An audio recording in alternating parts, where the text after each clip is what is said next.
Yeah, Professor Sadie, just to, my dean is here, Dr. Abdul al-Muhaddib. We will discuss a few points with you after the talk. And, okay, great. Yeah. I'm going to be in Riyadh next week. Correct. I saw your, it will be great to see you.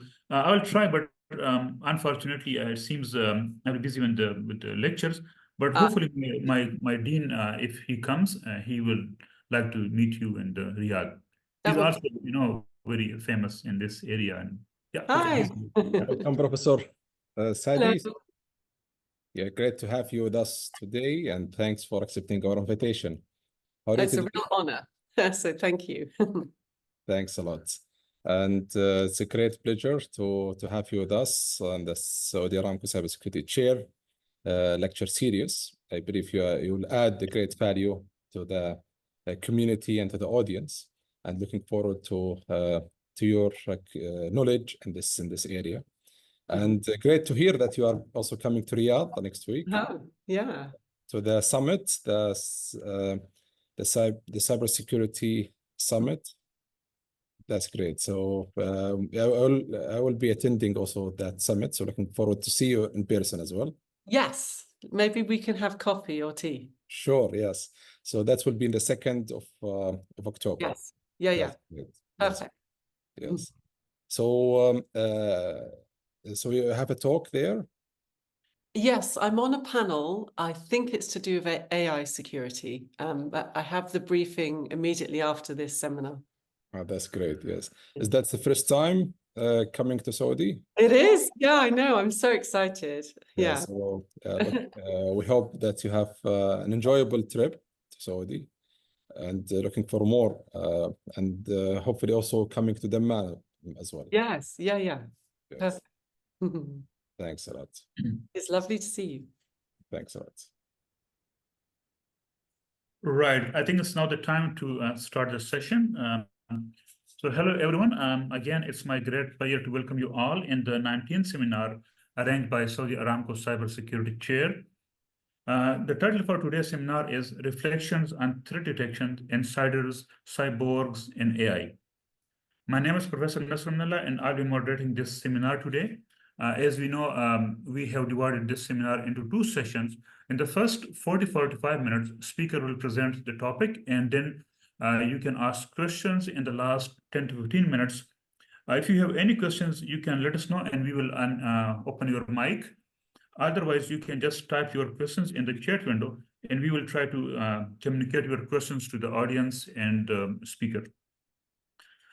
With this, I'm really excited to introduce the speaker, Professor Sadie Creese, who is a professor of cybersecurity at the Department of Computer Science, University of Oxford. It was very hard for me to highlight what achievements I should go for, what things I can skip. Unfortunately, I couldn't, we don't have much time to include all the major achievements. But we have highlighted the main contributions. Professor Sadie has presence all over the world at the stage of even World Economic Forum, academia, and everywhere. So we will, due to time constraint, I will just highlight major contributions and achievements. At the University of Oxford, Professor Sadie teaches operational aspects of cybersecurity, including threat detection and risk assessment, and so on and so forth. Professor Sadie is the chair of examiners for the Master of Computer Science in the Computer Science Department at University of Oxford.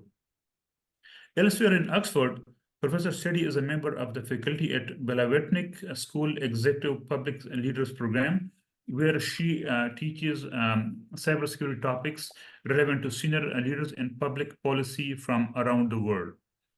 Her research portfolio includes threat modeling and detection, with particular interest in the insider threat and threats from AI, visual analytics for cybersecurity, risk propagation logics and communication, understanding harm and how it emerges from a single organization, nations, and the potential for systematic cyber risks, and the cybersecurity capacity maturity model for nations.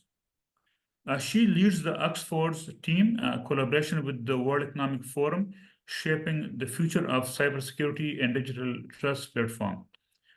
This research is sponsored by Axis, which is considering the cybercrime challenges that the world leaders will need to address in the near and the far technological future.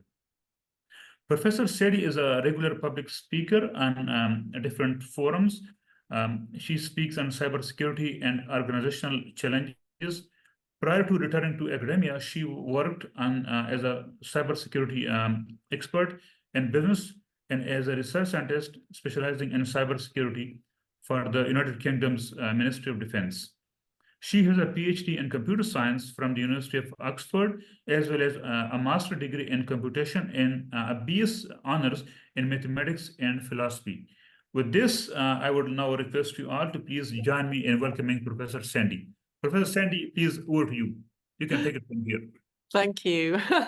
Gosh, I feel exhausted after that introduction. Thank you. And it's a real honor to have the opportunity to speak to you all. And when I was invited to give this seminar for such a distinguished series in such an important part of the world, I thought what I should do is make an effort to gather some reflections for you that draw together some of the threads that I've been learning about over all of these years. So this seminar, I've constructed the narrative, especially for us today. So let's hope it's of interest to you. I should say I have been working in this space since the last century. So since before we had cybersecurity strategies, and back in the world of information security, data security and information assurance. And I learnt my trade as a research scientist in the Ministry of Defense. But before then, when I was doing my doctorate, I was very interested, and this is going to become important to us all, in how we can create technology systems, computer systems that only do what they're meant to do. And you can see why that would be of interest to anyone that's building a system that's safety critical or security critical, essentially wanting to be sure that the behavior of something that's becoming incredibly complex, and it was already complex back in the 1990s, that we can scale it and grow it and build much more huger, larger, ambitious digital environments, and to do so with integrity at the forefront. And then, of course, when you bring security concerns in, we are then concerned with those that would maliciously, with intent, try and break these systems down. And then as I move from that kind of military environment, thinking about systems, and into the cybersecurity business, then thinking about how that links to what a business is trying to achieve, and then learning about the importance of cybersecurity to growth and to operations and to prosperity, as well as society more broadly. So my career has afforded me the opportunity to explore lots of different facets of this challenge, looking at organizations from the smallest kind of nanoscale systems through individual people, all the way up to the largest enterprises, and most recently thinking about cyberspace across ecosystems and supply chains, but even now beginning to think about space and space assets. So it's such a fascinating space, and I know you all know that, that's why you're here. And it's so great to have the opportunity to work with really bright people at the forefront of business and governing our worlds, as well as the students who are going to deliver the workforce of tomorrow. And no doubt spin out all sorts of fascinating technologies that we will have to worry about how we secure. So I'm going to try and start my slide deck now and share my screen. So I'm going to share the screen first. Please feel free to ask questions as I go through, or at the end. I'll try and deal with things as they go. So there's a link, and I wanted to take you on a journey, because I think it brings us to today and the near future, and gives us some insights that really hopefully all of us will begin to work on. and real pointers for the most senior leaders of our organisations and our governments as we try and solve some of the biggest challenges we have as a humanity, at the same time as realising our vision and our ambition for our futures. So the thread takes us all the way from insiders through cyborgs and to today's current AI environments. But before I do that, I wanted to reflect for you on something I call cybersecurity dynamics. And what I mean by this is there are a number of domains that create pressures, or they might be the causes of risk, but they are also the way in which we defend ourselves and our systems.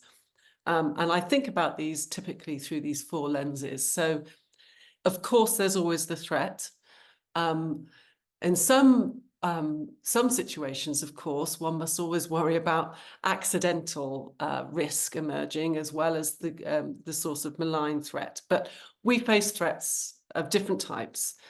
And as we all know, you can't be 100% secure. There's no such thing. And so if you're going to be risk-led, then you have to partially be threat-led. And the name of the game really, it always was. So at the turn of the century, even then, if you're working in some fairly high threat environments, you would be faced with an onslaught of thousands of attempts to attack your systems. And so if you were a SOC analyst working at the kind of sharp end of defending an organization system, then you would already be having to triage and make decisions. Which of these do I deal with first? Making that decision well, at the right pace. And when I say well, I mean being driven by the mission of the enterprise. So if you're in a military environment, then it might be getting an aircraft in the air. If you're in a commercial aviation environment, it might be getting an aircraft in the air. And if you're in oil and gas, it might be getting oil into barrels, getting them around the planet to customers and users. So linking security operations to what the business needs to do, that's really challenging. And that's challenging for a number of reasons, not just technically, but also because some of the most brilliant minds that we find working at that forefront of for example, a SOC analyst, security operations center analyst, they don't always have the intuition for these kinds of priorities. And having worked in those environments, I'm convinced that sometimes you don't want them to. What makes them so brilliant at seeing the threat very often is an entire focus on specific ways of seeing data and the way it's being presented, and making sense of it through a kind of threat lens rather than a business lens. And you don't necessarily want to break that. So we somehow have to link together understanding a threat, being driven by threat, understanding it puts pressure on us, with our tactics and how we make decisions. That needs tools. Of course, it needs tools. It needs better tools, and we'll come to that later. Some of my early work, which I won't be presenting today, I was interested in how you could tool those environments so that those decisions could be made. And that's another seminar. Perhaps we'll do one next year, because that's really, really exciting area and kind of giving birth to some really cutting edge innovation now. But what I wanted us to take from the dynamics is an understanding that tactics, there's a relationship between them and threat. That's always obvious. There's also a relationship to culture and people and the way we are. And sometimes what we're thinking about there is a human as an attack surface, right? Can we make people make mistakes in a way that introduces vulnerability into the system? Or can you lean on them, coerce them, turn them into a malicious agent? And then as a defender, how you would understand that, see it emerging, how you adjust your tactics to try and take account of that, prevent it as best you can, and certainly limit the harm where it emerges. But culture more broadly also helps us to defend in the sense that we're persuading people, creating an environment where people can adopt the security policies and behaviours we need them to successfully. That goes all the way up through the team, all the way up to the connection between the CISO and a main board in an organisation. So how does the senior leadership of an organisation set the agenda, set the vision, so that the CISO and everything they have to do can be successful in defending us. And so those of you that are students in this seminar, what you're learning about is no doubt some of the tactics space. You're trying to understand how they connect with the actual operational environment. And hopefully you'll be being taught some kind of intuition, or at least an understanding that that has to happen in the context of what that enterprise is about. And it may be a commercial profit-making organization, or you might be protecting central defense assets, or you might be working in an environment where you're part of a critical infrastructure for a nation and you have all sorts of obligations beyond just making profit to see that nation be successful and secure. And then we think about leadership, and then how do you do that? How can you, as a leader, create the right environment for this to succeed? So these four things, they come together. And we, over time, I would say we have got better at understanding that. Thank goodness, because as we all know, the threats, they are really good at exploiting our inability to orchestrate across these four domains.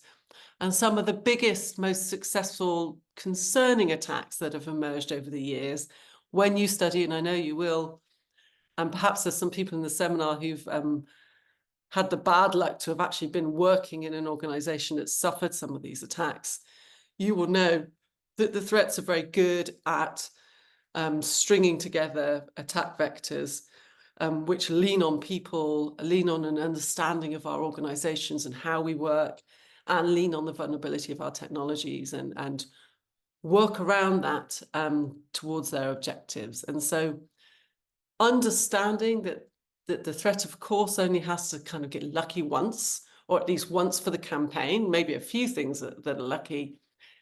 And unfortunately, we on the defender side, we're trying to create an organization that can tolerate that, which takes me to my next slide. And so what we must remember, because some of the mistakes I've seen happen over the last 20 years or so has been when we've let the pendulum shift too far one way or the other. So you can go to an environment and they will think it's all about humans. And they almost think it's so far all about humans that they are ignoring some of the technology issues. And then you become brittle on the technology front and things break, bad things happen. Or the pendulum shifts the other way and people are entirely focused on digital, completely ignoring the human factors. And then they too make mistakes and become brittle. And the truth is, it's a perpetual motion. And you have to bring all of these strands together. And in fact, you must always have, I think, at the front of your minds, I certainly do, there's digital and human inside all four of these dimensions and in every way in which we operate when we're worrying about how we defend, whether it's defending your person, your family, your car, your home, your global organization, the nation's national infrastructure, or whether you're coming to the table on behalf of the international community and negotiating to try and understand how we should work together to reduce the toxicity of cyberspace. And of course, reducing toxicity, bringing down criminal elements is going to help all of us. So please carry throughout this seminar this understanding that always human tech. If I forget to say it, it's definitely there and assumed. And so there's this other challenge to the dynamics, which is pace of change. And when I was working in the commercial cybersecurity business 20 years ago, we were dealing with ransomware attacks back then. They never made the press. Nothing was really in the press. So some of these things, they're not new, but they are evolving. And there's some really significant change that some of you I know will be living, which is to do with dynamics. So we thought, for example, 15 years ago, as an organization, you may have had a digital transformation strategy. Of course, we know nowadays there's no beginning and end. You are constantly transforming and evolving. And that's a really important insight to carry with us, because that's true of how we do cyber resilience. You don't have one security architecture that stands the test of time forever. back in the early 2000s, we might be accrediting a security architecture, knowing full well within 2 weeks, someone's connected some kind of wireless access point and completely changed the information infrastructure estate. And so just carrying with us this understanding that to be the very best, to match what the threat will be able to do, will require constant adaptation is important. It's an important observation. The pace will be set by the environment and the way in which we're changing. And by that, I mean ourselves. So we may be a business.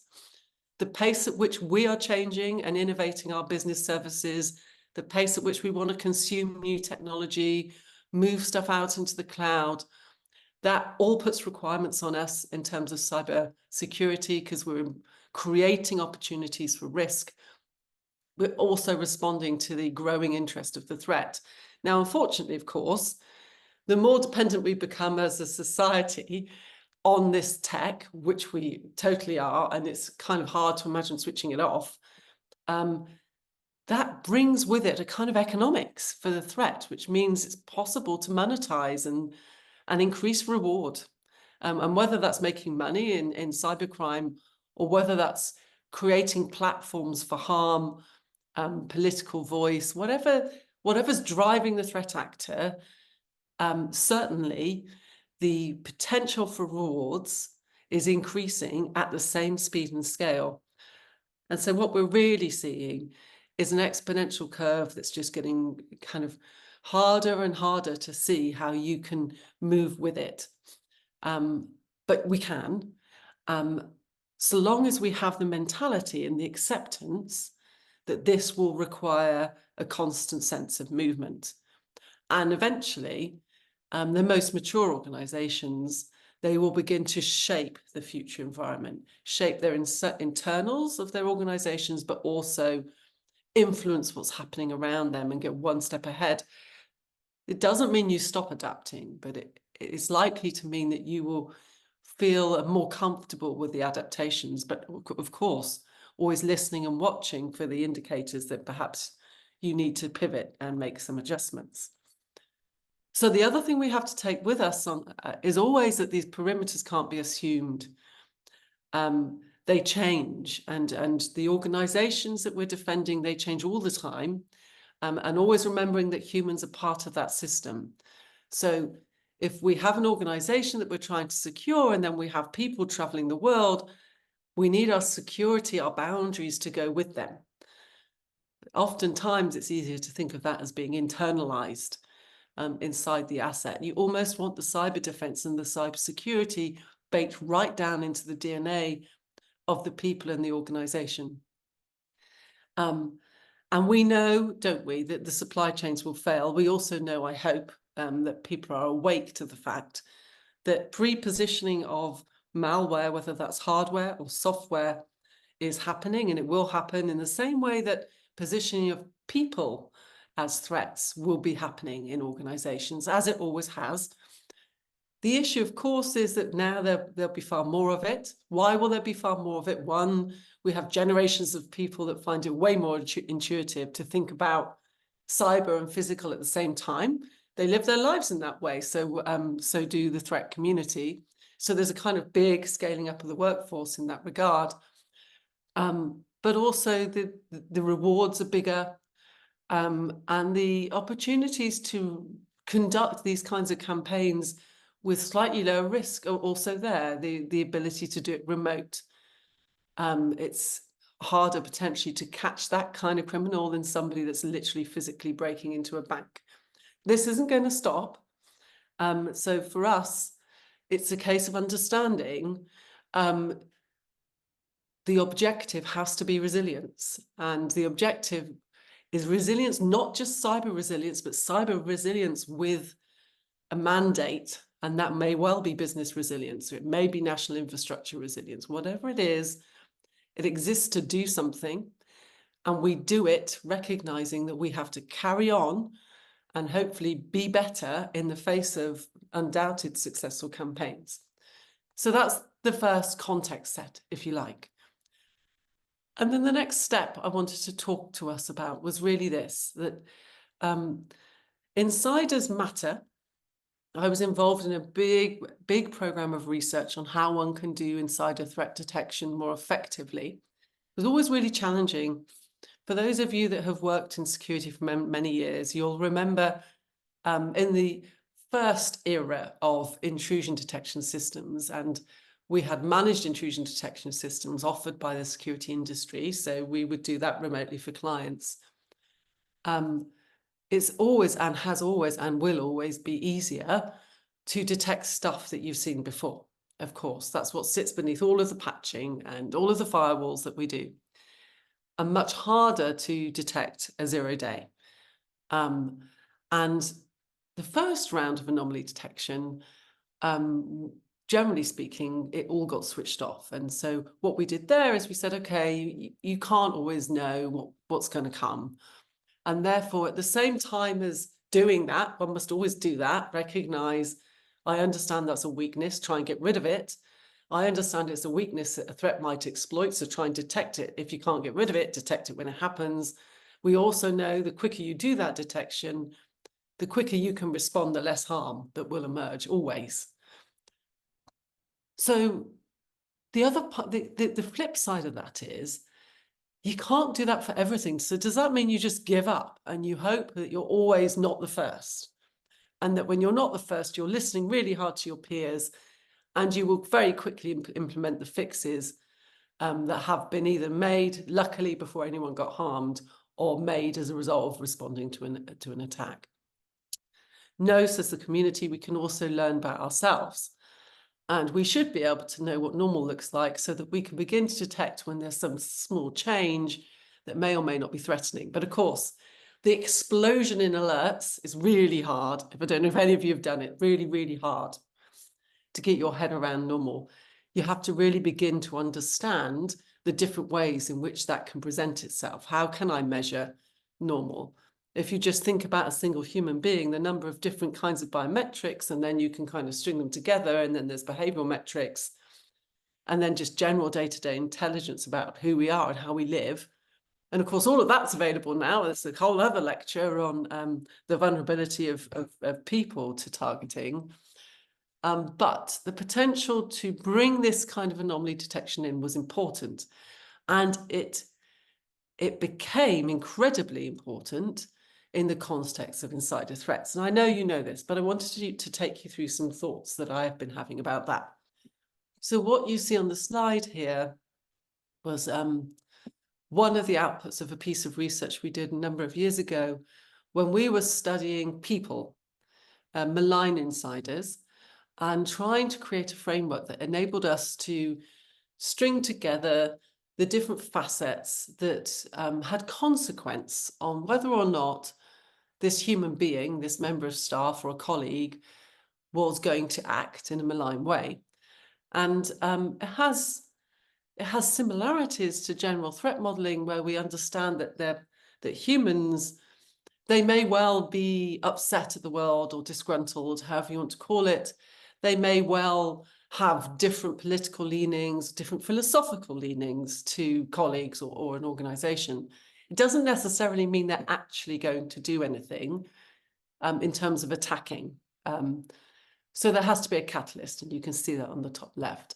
And then there's a whole pieces of a jigsaw that come together around the threat actors' characteristics, their psychology, not just their fundamental psychology, but how they're feeling right now and what the pressures are in their lives right now, and whether any of that can be exploited by an outsider to try and turn someone into an insider in an organization and acting in collaboration.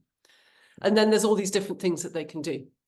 And of course, it was very concerning because insiders have access.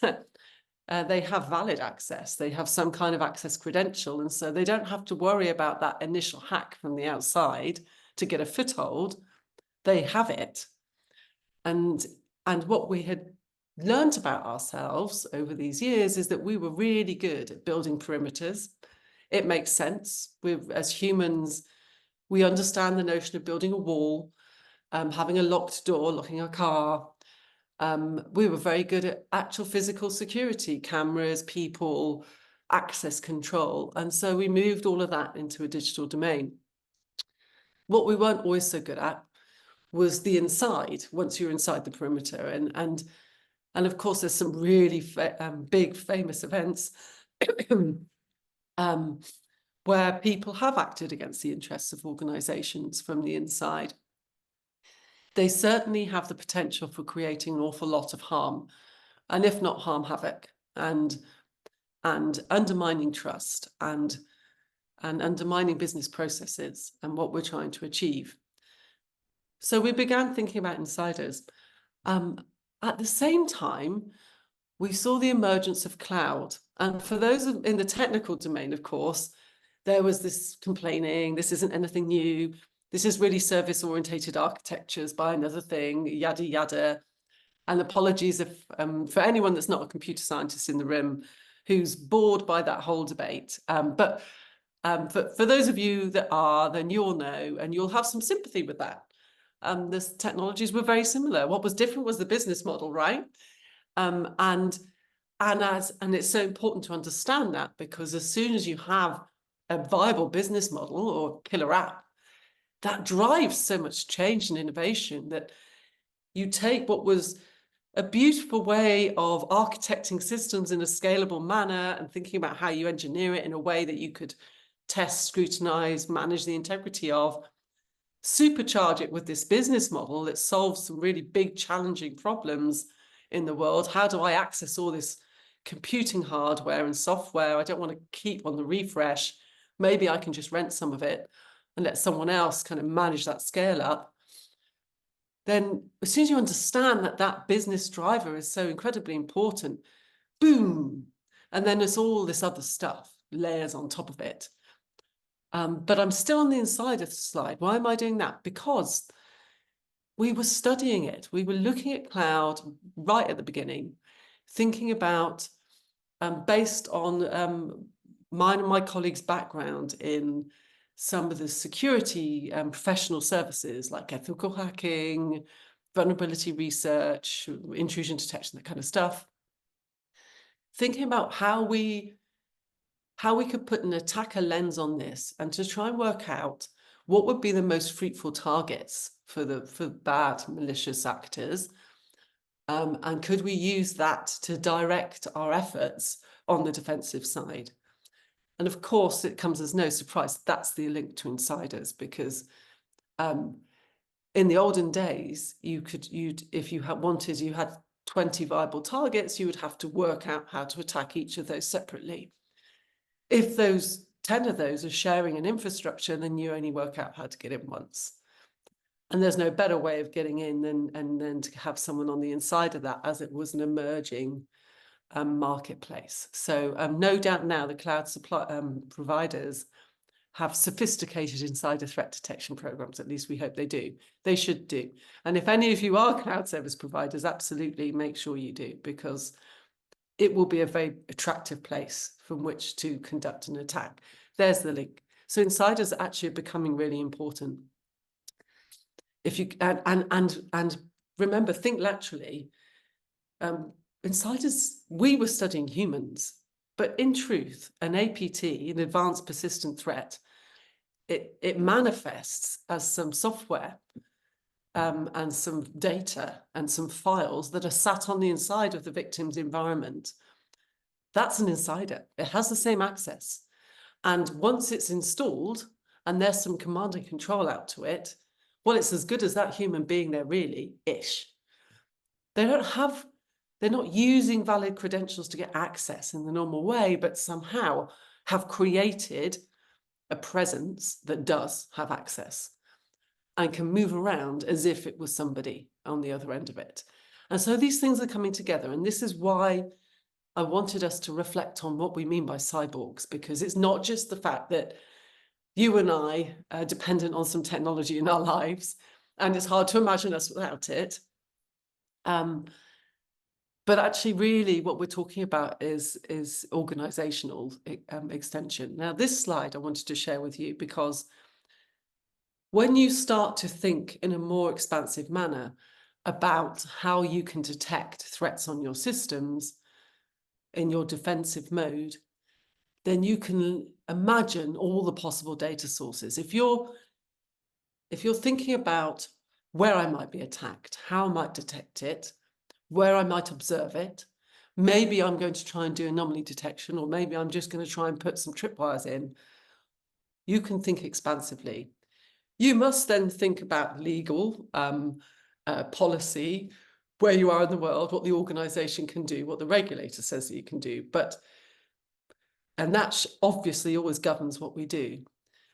But thinking technically about what data is there, you can see that there's all sorts of things: enterprise, people, technology, physical, and all of these things can be brought together. And they have been very effectively at times, some subset of them, to do insider threat detection. And before I move on, just wanted to share an observation with you. So we were experimenting with new features that you could bring together that would help get a step change in an ability to do some kind of anomaly detection, driven in the first instance by people, but later research, we actually didn't look at humans at all. We looked at taking that methodology and thinking about it just in terms of process control. And there's some really interesting results. When you start thinking about components of the information infrastructure, digital infrastructure, and machines, and physical instantiations, you can start finding all sorts of features that will enable you to understand what normal is, and then to spot much more early when things are potentially changing due to a threat. But it's a challenge, and just to sum that up, you always have to have a threshold. You have to have a threshold of deviation from norm that will be kind of ignored and overlooked. So there's the point at which it becomes worrying. And why do you have to do that? Because you can imagine if you have an organization that, for example, is going through a procurement or a merger, different parts of the organization are suddenly under a lot of stress, and they're working in different ways from different parts of the world, different hours, different people collaborating. So there's natural change to the rhythm of things that you need to be cognizant of. So if you're running any kind of anomaly detection, learning that requires you to kind of set some limits. And what you can see on the screen here is that we built an insider threat detection platform, and we put it inside some very large organizations and left it there. And then went and asked them how it was, because of course it's very sensitive. We couldn't just take it out again with their data, but we wanted to see how it performed. And what we could tell is that in a couple of instances, humans, this is a human directed detection, were able to, we called it flying under the radar, but they were able to guess where those limits were. So if I just push it this far, then I won't look like I'm over the threshold of this is definitely a threat. And so you see all these dots, lots of examples of alerts occurring. And then what we did, and this is something I think everybody should be thinking about when they do this kind of work, is we then did the meta-analysis. And it turned out, if you start thinking more abstractly about normalities of the security detection system, then you can start seeing some interesting things. But we need to move on. So insiders, interesting, very important, and still very important. But now let's you broaden out that we have to think about this context of the world in which we're living, and this kind of never-ending challenge of change and scale and pace. And oh, the whole planet is instrumentized. Of course it is. And that's offering us just kind of unparalleled data sets and ability to see inside what's going on.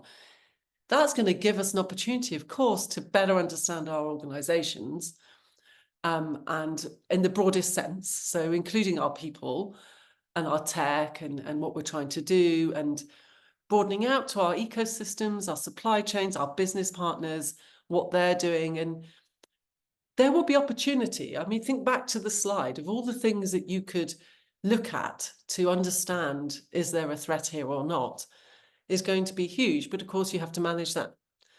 And you have to, in a way, embrace this cyber human or the cyber physical systems that so many people in manufacturing or industrial control environments naturally deal with, that is the state of humanity in reality. Everybody's in that. They just maybe haven't realized it yet. And there are opportunities but challenges, as we know, when you bring together those two sides of the house. But the opportunities I would propose today are quite significant. So where does that leave us? If we understand we have cyborg, everything's on the inside, assume, I would say, take a stance where you assume that you have been compromised, that there is stuff on the inside that you will need to deal with. And that might be the immediate inside, or it might just be in your immediate suppliers or customers' environments, but your systems are so interconnected, it's hard to see where the perimeter starts and ends.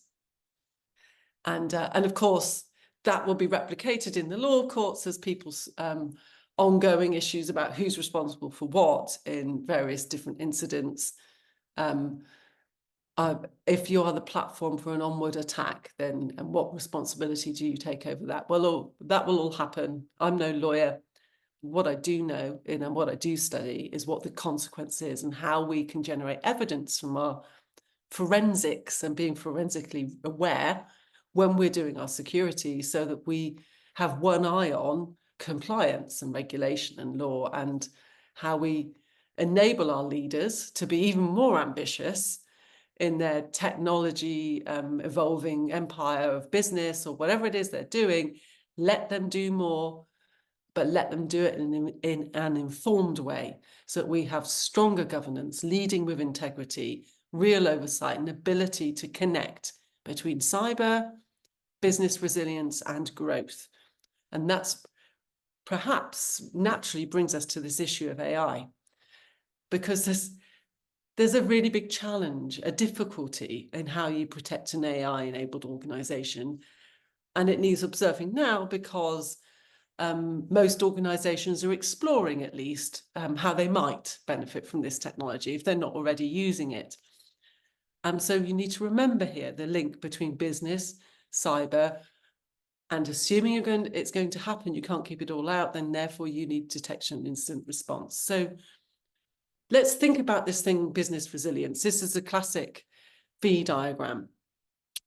I came across this first, not in the security field, but when I was working in safety critical environments.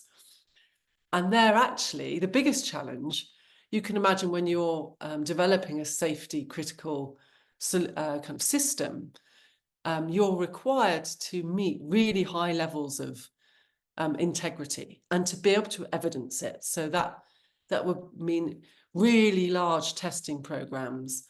In some cases, implementing parts of the software using mathematical formal methods techniques. A lot of this takes a lot of resource and it can cost a lot. And so in the safety critical world, we used to think about the V curve, where you would start your project, you'd be investing in designing it, getting the requirements right, getting it right the way down, then get into the implementation phase, generating evidence that you are properly implementing what you should be, it has the right integrity, etc. And the V, the thinner it was, the cheaper it was. You were always trying to automate it, make it easy to do well, make it easy to be safe and to have integrity. And you can think about this in the resilience world here. So you're coming along, you have business operations, there's an incident. And there's a period where that incident is absorbed by the organization. It is potentially the period before detection, if you like, before you begin to respond. So you're beginning to feel things going wrong.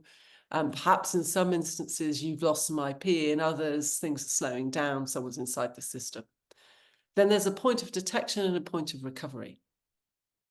And what you really want to do, of course, is absorb as little as possible. So we're trying to shrink the V and to speed up your recovery as fast as possible. And ideally, to recover into a situation where you're in a better position, your security posture is stronger than it was before.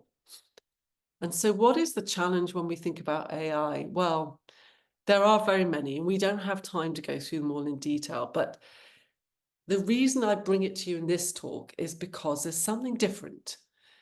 the AI learning systems, they're very closely coupled in some organizations to core function.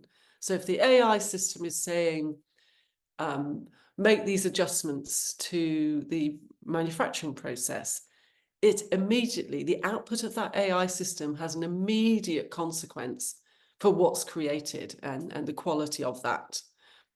And it could be a decision making, it could be a logistics environment, but there's somehow the machine learning is so closely coupled, whereas in other environments, the technology is sitting beneath something, it's serving something that's making those decisions, that's closely coupled.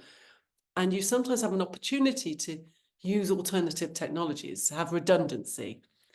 It's a little bit like one of the immediate responses to the ransomware attacks was to have backup data. So when you're told you no longer have access to this data, you don't pay the ransom because you've got the other set, assuming you kept it all up to date. But the machine learning, it does away with this. There's not going to be alternatives. So it's going to become highly critical. And the harms are kind of immediately manifest when things go wrong.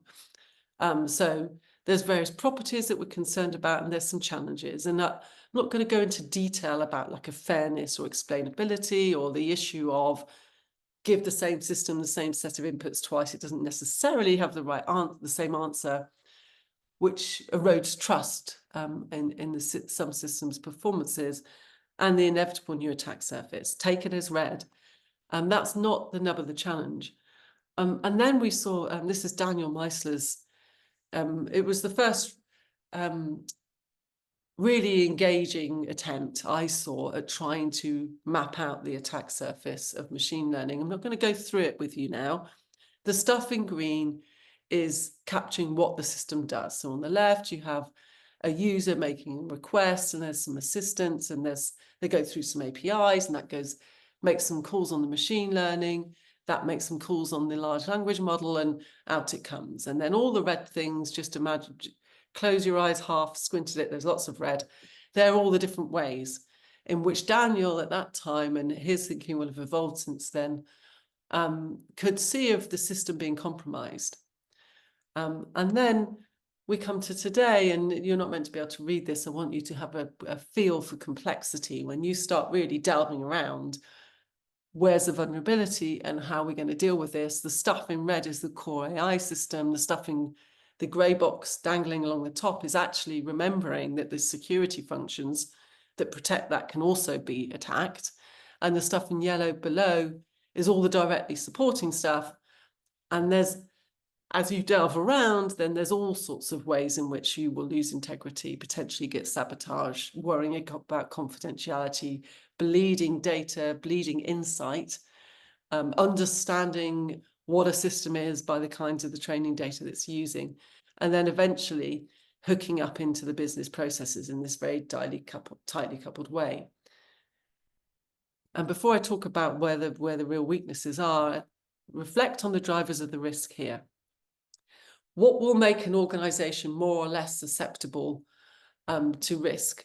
We think is probably going to be these 4 types, but this is ongoing work, but something about what kind of organization you are, where you sit in the supply chain. Are you a bleeding edge tech innovator?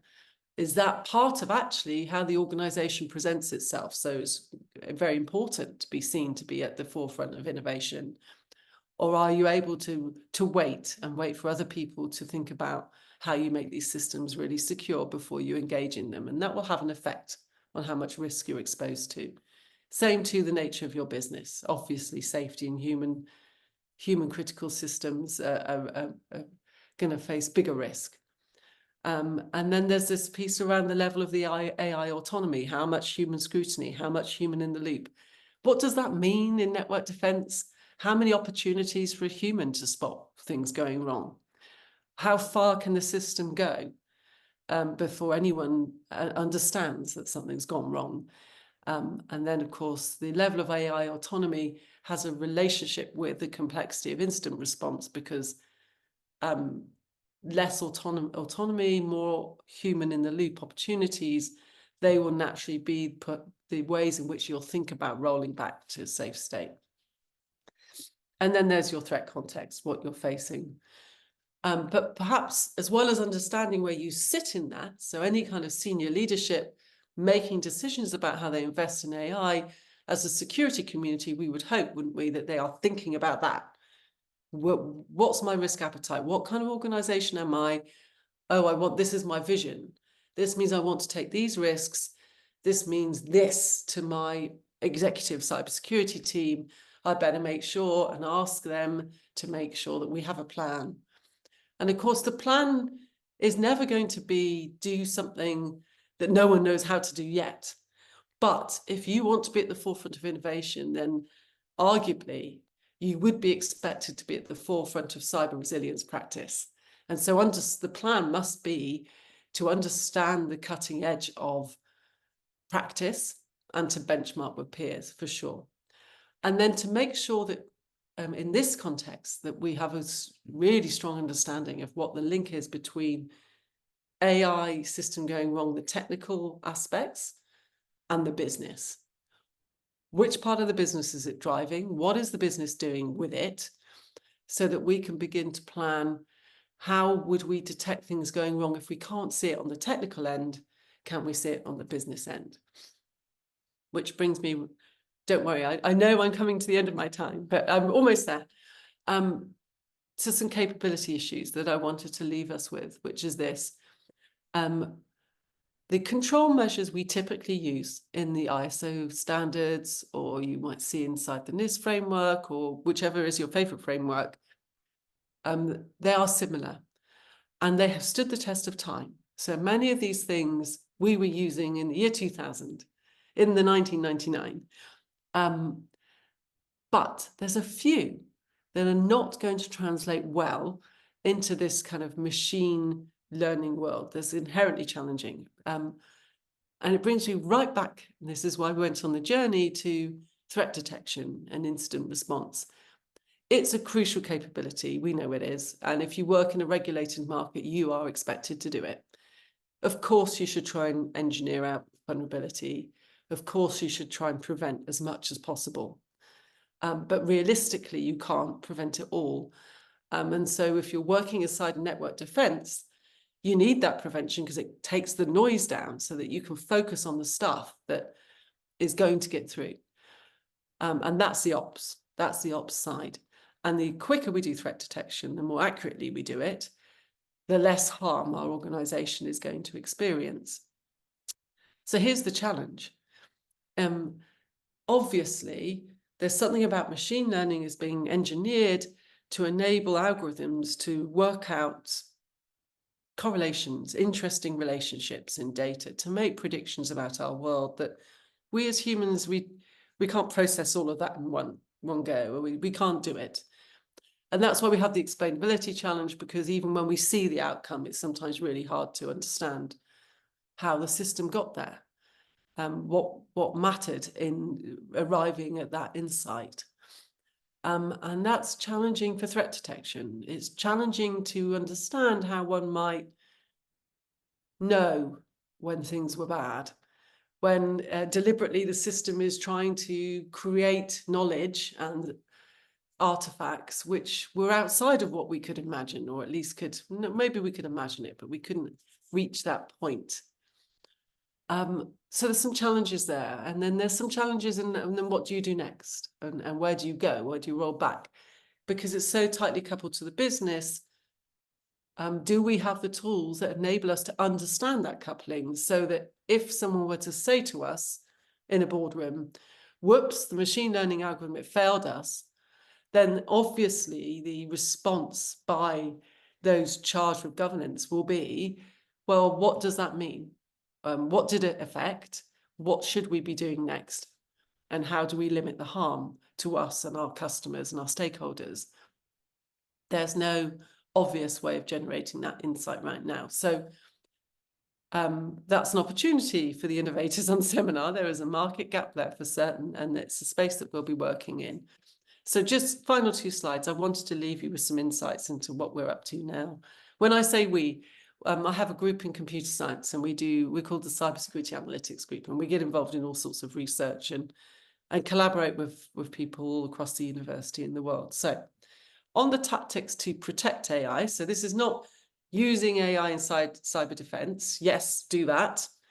And this is not understanding how threats are using AI to attack us. Yes, they are, and we do that. But this is very specifically, how do we protect the AI asset for organizations that are going to use it? So it's just like any other asset. At the moment, practice is strong access control, keep the bad stuff out. I should have said strong procurement control too. Buy from trusted suppliers, hard to do. Both data training sets as well as models, but blast radius limitation. So and that's the core operational one. So what people are doing in the leading organizations is they're sticking it somewhere non-critical while they innovate around it. The issue we have for governance is, of course, how we move it from that experimental environment into an operational environment and do so in a way that protects the organization and puts the right controls around it. In terms of research, we're thinking a lot about how you actually do the threat detection. We've got a research program that's looking at how these systems are generally vulnerable in a way that might drive new kinds of security testing as part of the kind of project conception and deployment phase for all sorts of properties, the old ones and the new. And then we have another project which we call Scully.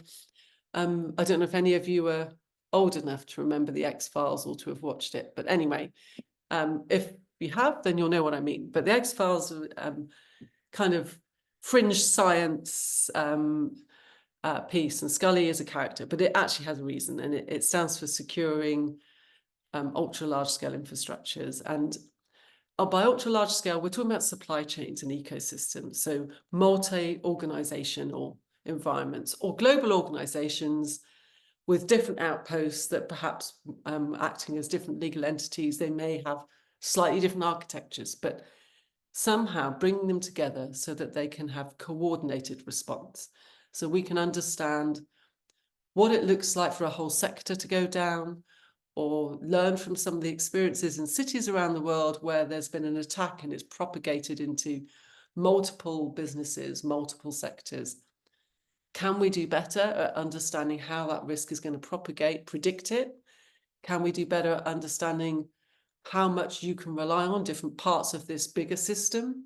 And ultimately, can you then think about how you compose different security tools and technologies in a way that could be used to orchestrate for an entire ecosystem? And the thing on the right, Sigma Sim platform, one of the visions is we might be able to create some kind of tooling that would enable coordinated incident response in this more ambitious way. And that brings me to the end of these reflections. So I hope some of that was of interest to you. Feel free to ask questions. Thank you, Professor. Everything was very interesting, and really we would like to thank you for tailoring the talk for our audience. We have received a lot of appreciation. So those who want to ask questions, please let us know and we can open your mic.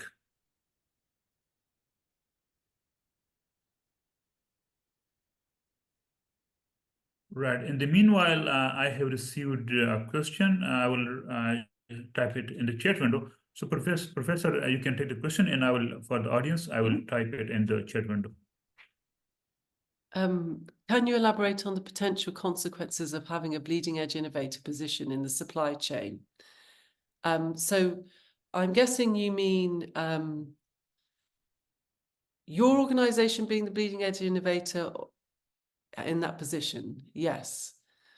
Well, the first thing is to think about the opportunities that that brings, which are huge. And so the consequence of doing that is that you will have a fairly significant challenge in closely linking leadership to the security functions so at the top of the scale. The reason why you have to do that is because what will happen lower down inside the digital infrastructure is you will carry more vulnerability. You will accidentally discover vulnerability.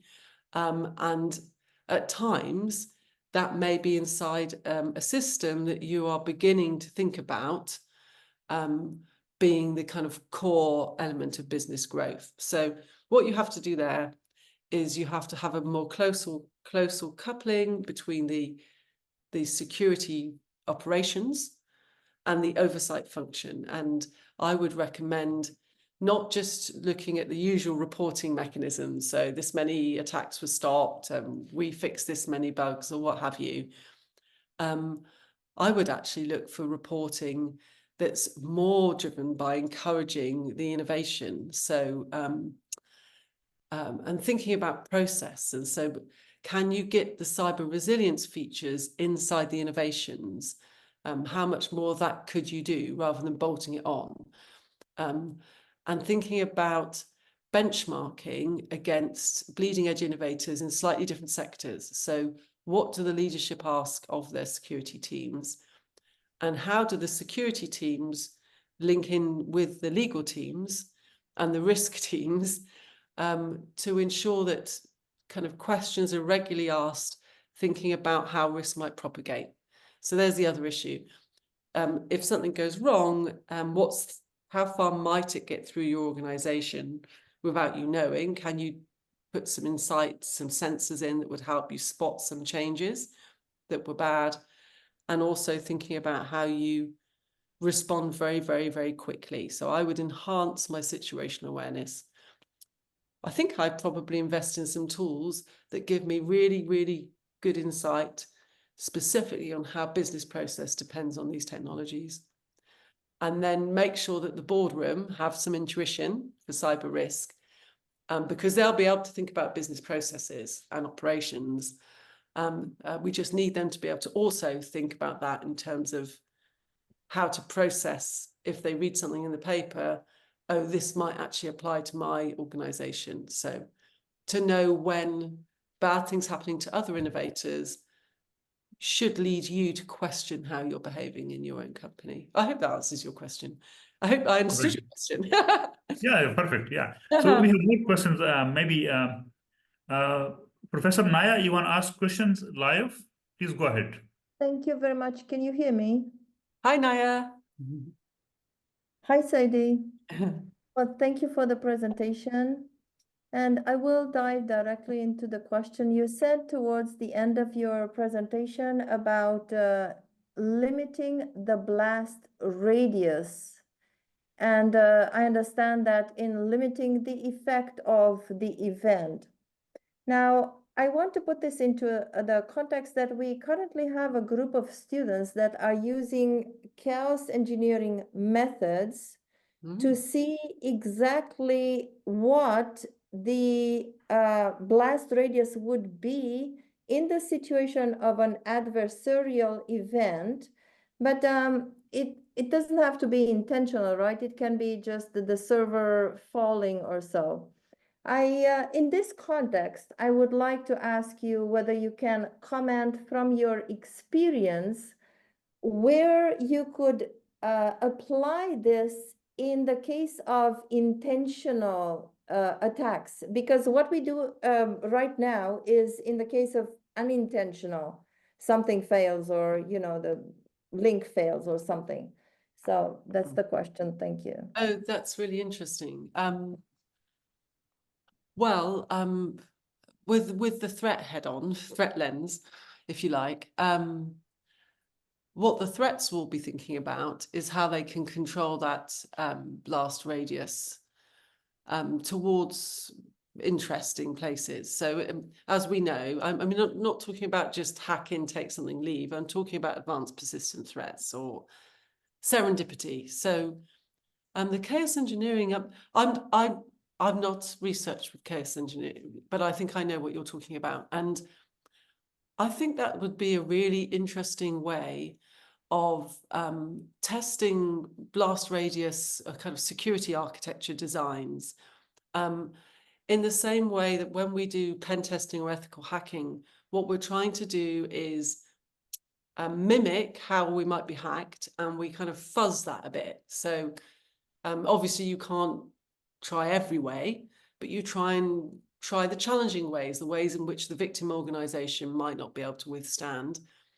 And I'm wondering if in chaos engineering, the way you're describing, whether that might not be a way of kind of testing from the inside out.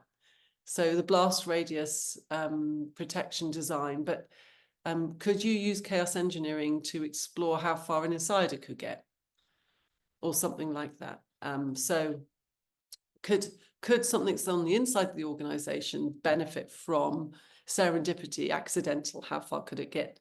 And then in a way, you are reaching towards testing blast radius assumptions. So people will have put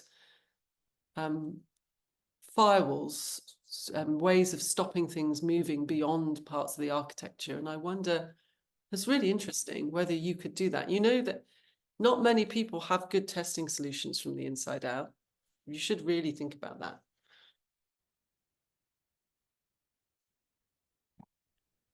Thank you. Yeah, another question. We have live attendee, Prof. Sadiq Rahman. You want to ask questions? Please go ahead. Your mic is open. Hi, Sadie. This is Sadiq.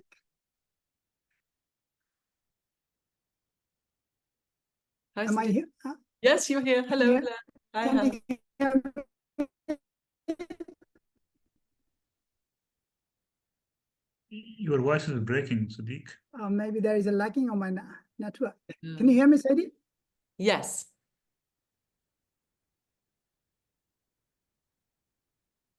Okay. So my question is, as we know that the AI is being used everywhere, and also cybersecurity is not an exception in that sense. And the inexplainability is an issue for the AI engines. So what is your suggestion in relation to this? That should we wait for the AI engines to be completely explainable before we use it within the security domain, or Well, I'm going to give you a personal view. I'm not sure it'd be very popular. No, I wouldn't wait. And the reason why I say this is, bizarrely enough, the whole reason why I'm a computer scientist is actually because I was interested in the philosophy of artificial intelligence a long time ago. And everybody thought that computers would bring artificial consciousness. And then I became a computer scientist and was hooked.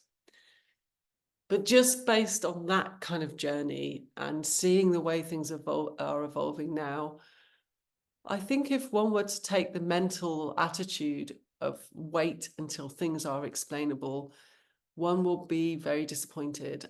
I mean, the moment one thing's explainable, we will be experimenting with other things that are not. But I know there'll be plenty of people that will take the opposing view. So that's my view. I'd be more inclined to invest in the cybersecurity operations side and to try and put protective measures that enable us to deal with uncertainty and to accept that we will never have complete explainability, and yet to still build in measures that will attempt to spot things as early as possible when they go awry. That would be where I would head. And the other reason why I think that's probably the right thing to do is, of course, when I started out in computer science, I worked in formal methods. And formal methods are brilliant. And there is a place for engineering systems with math so that they only do what they should do. And that's at the heart of all of our big safety critical environments, right? But around the edges of those, there's other stuff. And you couldn't apply that mindset to this kind of bleeding edge, innovative, emerging stuff. The way you deal with it is always lock down as much as you can, except you can't lock down all of it, put the cybersecurity ops in. And I think that's how I would approach it, because I just don't think you'll ever reach a point where you will be satisfied you've got it all explained. Thank you so much, Sadie. I know there are two camps. That's why I just want to hear from you. By the way, are you in Saudi Arabia or in the UK? Right now, I'm in the UK. Yes.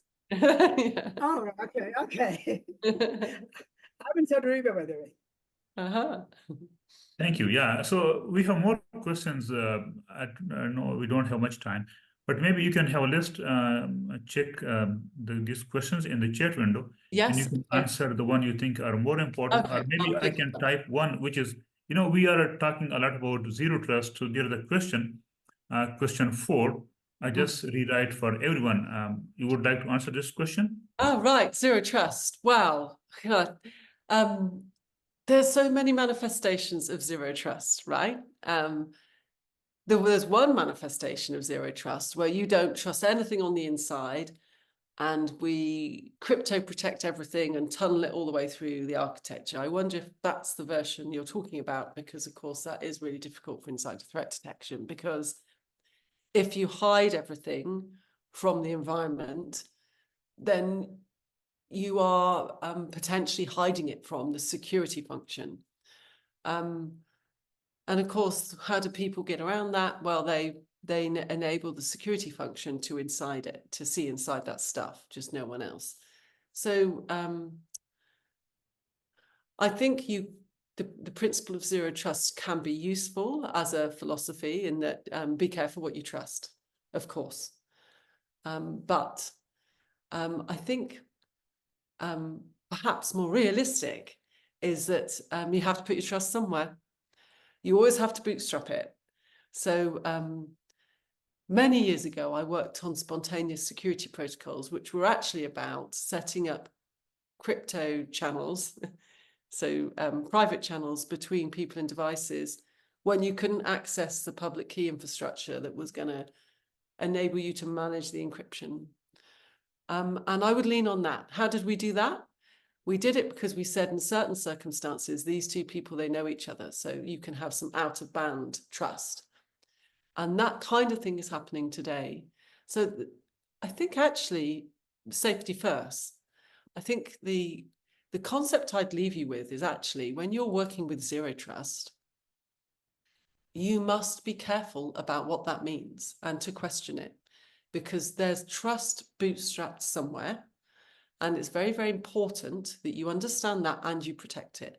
So, for example, if you put all your trust in 3 individuals who are managing your zero trust architecture, then you better make sure that they are trustworthy.